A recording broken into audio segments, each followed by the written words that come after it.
முடிவில் தூவக்கம் காண என் கண்களும் பூரித்து போக என்னை கொண்டும் செய்வீரென்று ஒரு தூவக்கத்தை என்னில் வைத்தீர். உன் செல்வேன் பின்னே வா என்றீர். அழகாய் உம்மோடே பயணம் மேடும் பள்ளமாய் கஷ்டங்கள் வந்தாலும் மெழுகாய் உருகி போகும் அரவணைப்பிலே என் நாளுமே.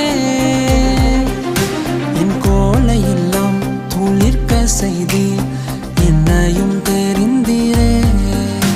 என் மந்தனாவில் உம் நாவை வைக்க என்னையும் நீர் அறிந்தீரே. என்னோடும் என்றென்றுமாயும் சமூகம் தொடர என்ன செய்தே. முன்னிற்கும் தடை எல்லாம் தோல் போலே கண்டிட என்ன செய்தே. உம்மடியில் காவ